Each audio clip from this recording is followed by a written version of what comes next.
Hello everyone, welcome back to my channel आई टू का। क्या आपके साथ कभी ऐसा हुआ है कि आप बोलने के लिए अपना मुंह खोलते हैं और आपकी ज़बान से हमेशा वो बेसिक वर्ड ही निकलते हैं? ऐसा इसलिए होता है क्योंकि आपका दिमाग हमेशा Hindi to English translator mode में चलता है। अगर आप बातचीत में I compensated for the loss या फिर ही रेस्क्यूड में जैसे भारी भड़कम वर्ड यूज़ करेंगे तो आपकी इंग्लिश भी भारी ही लगती है। उसमें वो नेचुरल फ्लुएंसी ही दिखता है। और अगर आप अपनी स्पीकिंग को बिल्कुल मक्खन जैसा फ्लोइंग उठाना चाहते हैं तो आपकी किताबी डिक्शनरी को आपको बंद करके साइड में रखना होगा और आज की ये 3 एलीट फ्रेजल वर्ब आपके सीखे होंगे। और वो वर्ड है मेकअप और गेट ओवर और बेल आउट। तो हमारे आज के कॉन्सेप्ट पर जाने के लिए हमारी जर्नी में हमारे साथ एंड तक बने रहिएगा। लेकिन मैं सिर्फ डायरेक्ट रिक्वेस्ट कि अगर आप नए हैं इस चैनल के आज नए आए हैं तो please subscribe my channel and access my playlist, ताकि अपन जितने कॉन्सेप्ट हमने एक कॉन्फिडेंस स्पीकर बनने के लिए इस जर्नी में कवर किए हैं आप उनका बेनिफिट टाइम के टाइम ले सकें। स्टार्ट करते हैं हमारा आज का कॉन्सेप्ट। हमारा आज को जो पहला फ्रेजल वर्ब है वो रिलेट करता है कंपनसेटिंग फॉर अ लॉस या फिर मिस्टेक। तो जब आप किसी नुकसान, गलती या खोए सामान की भरपाई करते हैं तब आप मोस्टली कौन सा वर्ड यूज करते हैं? कंपनसेट। लेकिन जो नेटिव स्पीकर्स होते हैं वो इस वर्ड्स को टच भी नहीं करते। उसकी जगह पे जो वो यूज करते हैं वो है मेक अप फॉर। ये पूरा वर्ड है, यानी कि इस 3 वर्ड को जॉइन करके बना है। मेकअप मत यूज कीजिएगा क्योंकि आपको पता है मेकअप का मतलब होता है अपने आप को तैयार करना, ग्रूम करना। लेकिन मेक अप फॉर जब ये तीनों जॉइंट हो जाते हैं तब ये बनता है किसका सब्स्टिट्यूट?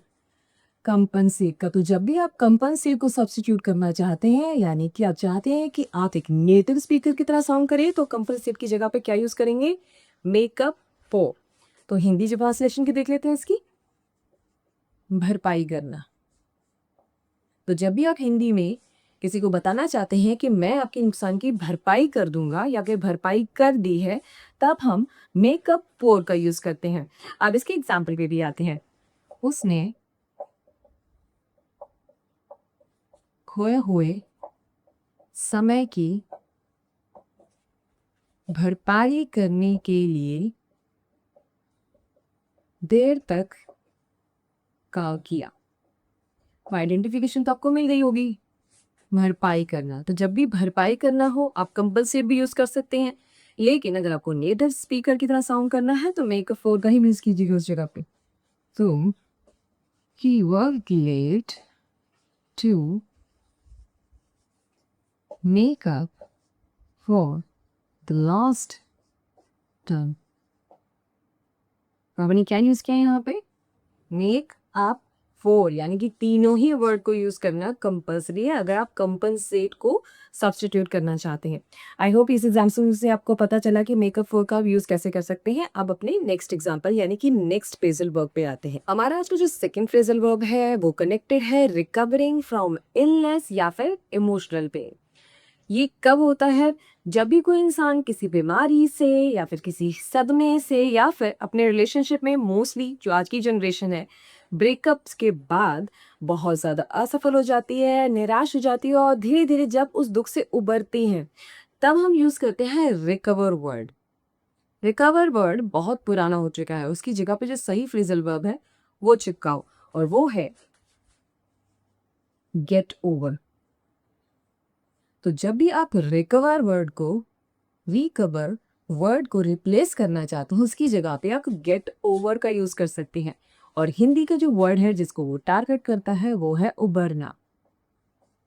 तो जब भी आप हिंदी में उबरना वर्ड बताना चाहते हैं कि आप अपने दुख से किस तरीके से बाहर आए, तब हम गेट ओवर का यूज कर सकते हैं। अब इस पे सातों भी देख लेते हैं।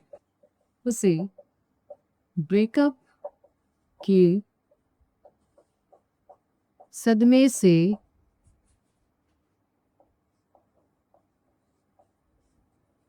उबरने के लिए महीनों लग गए। आइडेंटिफिकेशन तो अब बता चुकी हूं मैं। उबरना, उबरनी, तब हम गेट ओवर का यूज कर सकते हैं इसकी जगह पर। अब इस सेंटेंस को ट्रांसफॉर्म कर लेते हैं। That it took him months to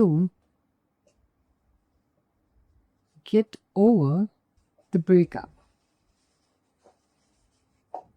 हमने क्या यूज़ किया यहाँ पे? Get over. तो जब भी हम उबरना वर्ड को टारगेट करना चाहते हैं हिंदी के, जिसकी जगह पे आप रिकवर का भी यूज़ कर सकते हैं, तो रिकवर की जगह पे गेट ओवर का यूज़ करें। सेंटेंस कितना ब्यूटीफुल हो जाता है उससे। ठीक है, अगर ये सेंटेंस पास्ट का होता तो क्या होता? गेट ओवर की जगह पे ये क्या हो जाएगा? Got over. तो इस चीज़ का ध्यान रखना जब भी आप सेंटेंस फॉर्म कर रहे हैं कि वो पास्ट का है, प्रेजेंट का है, तो उस हिसाब से ये फ्रेजल वर्ब भी चेंज होते रहेंगे। अब आते हैं अपने आज के लास्ट फ्रेजल वर्ब पर। हमारा आज का जो लास्ट फ्रेजल वर्ब है वो कनेक्टेड है रेस्क्यूइंग समवन फ्रॉम ट्रबल और फाइनेंशियल क्राइसिस, यानी कि ये दो कंडीशन में यूज होता है। जब आप किसी इंसान की उसके बुरे वक्त में मदद करते हैं, या फिर जब आप किसी कंपनी या किसी इंसान को जब वो फाइनेंशियल क्रंचेस से गुजर रहा है पैसे देते हैं, उस सिचुएशन को, उस इंसान को, उस कंपनी को सिचुएशन से बाहर निकालते हैं और बचाते हैं, तब हम इंग्लिश में यूज़ करते हैं हेल्प या फिर रेस्क्यू वर्ड। तो हेल्प और रेस्क्यू को बोलना बंद कीजिए और सही और एडवांस वर्ड का यूज़ कीजिए, और वो है बेल आउट। अभी बताया इंग्लिश के कौन से दो वर्ड को टारगेट करता है ये, जब हम रेस्क्यू और सेकंड वर्ड है हमारा हेल्प। तो रेस्क्यू और हेल्प दोनों ही कंडीशन में हम बेल आउट का यूज़ करते हैं। हिंदी में ये टारगेट करता है मुसीबत से बचाना या फिर मुसीबत से बाहर निकालना। दोनों ही सेंसेस में हम बेल आउट का यूज़ कर सकते हैं। अब इसके एग्जाम्पल में आते हैं। जब उसके पास पैसे नहीं थे तो उसके दोस्त ने इसे मुसीबत से बाहर निकाला। आइडेंटिफिकेशन तो आपको मिल गई होगी, मुसीबत से बाहर निकाल। और एक और चीज़ आपने ध्यान दिया होगा, तो मैंने बताया था कि जब भी बात पैसों की हो रही हो तब हम बेल आउट का यूज़ कर सकते हैं। तब इसमें हम यूज़ करेंगे बेल आउट का।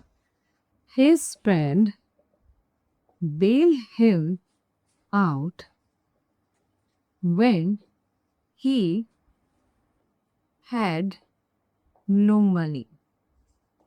तो बेल आउट की जगह पे हमने क्या किया? बेल्ड आउट, बस बीच में आ गया सब्जेक्ट। तो ये ध्यान देना, 12 बता रही हूँ कि जब फ्रेजल वर्ब होते हैं वो सेंटेंस की डिमांड के हिसाब से चेंज होते हैं। बेल आउट बन गया सेकेंड फॉर्म बेल्ड आउट, क्योंकि ये सेंटेंस किससे बिलोंग करता है?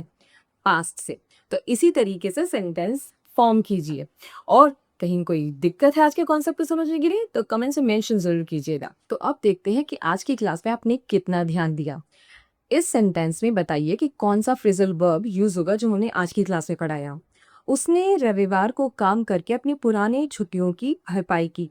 हिंट तो बिल्कुल क्लियर है, यानी कि आप किसी नुकसान या फिर छूटे हुए समय की भरपाई करने की बात कर रहे हैं।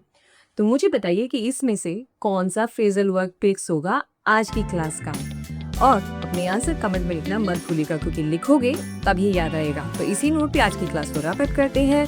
Till the time, keep reading, keep speaking, don't forget to like, share and subscribe, and we will see you in the next video. Bye bye.